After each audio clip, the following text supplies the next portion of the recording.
Alright, so I'm going to rely on the cosine function because the secant is 1 over cosine.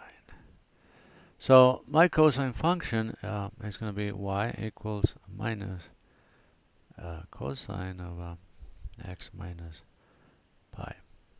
So first of all, we need the period. Period is 2 pi. And my phase shift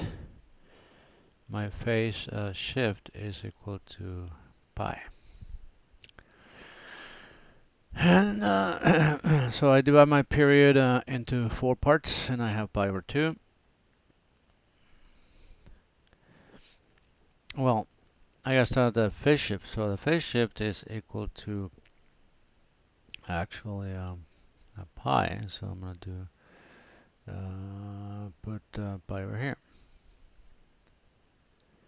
So that's what I start graphing at pi. That's my phase shift. And now I'll be adding pi over 2. So here we have 2 pi over 2. So plus pi over 2. So because I got my period in 4 parts, so that's pi over 2. That's what I'm adding. So pi plus pi over 2, that's 3 pi over 2. And then I'm going to add another pi over 2, so that's 4 pi over 2. And then I'm going to be another pi over 2, so that's 5 pi over 2. And then I need another one, 6 pi over 2.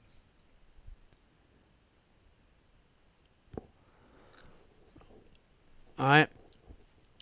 Now my amplitude is 1. So I'm going to leave my amplitude as 1.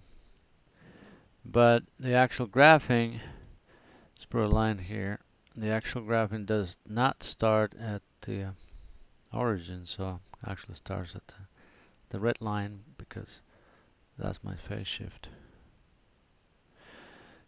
So we have a negative. Oh, actually, it's just a positive. So I'm gonna back up and it's a positive.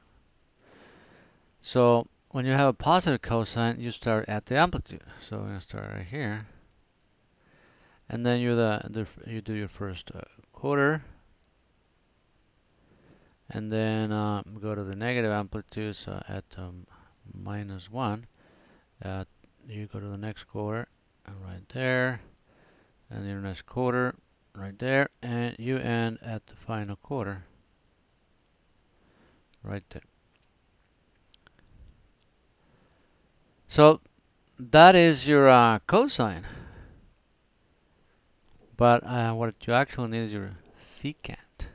So it's pretty easy. I'm going to use another color to draw asymptotes. Actually, I don't want to get confused, so I'm going to erase this line because that was just used for the shift. And now I'm going to do my asymptotes. And my asymptotes are drawn where there is an x-intercepts. So now I draw my asymptote right there, and I draw another asymptote right there. Now I want my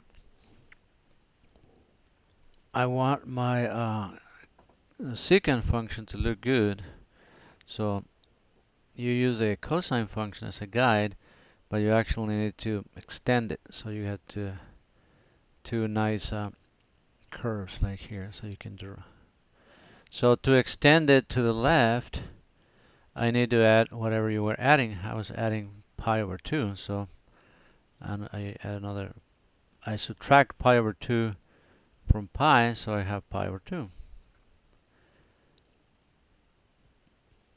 Okay, and then I complete my other piece of the cosine function.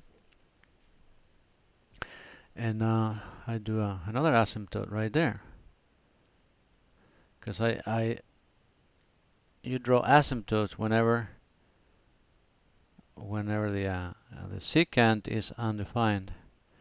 So the secant is undefined because cosine is actually equal to x. So this is the cosine function. Whenever cosine is 0, the secant is undefined because 1 over 0. You know, you can't do that. So I'm gonna, in blue now, I'm gonna draw my secant function. So my secant function is gonna be right there, and I'm gonna go right there. So if you want, you can erase your. Oh, that's not it.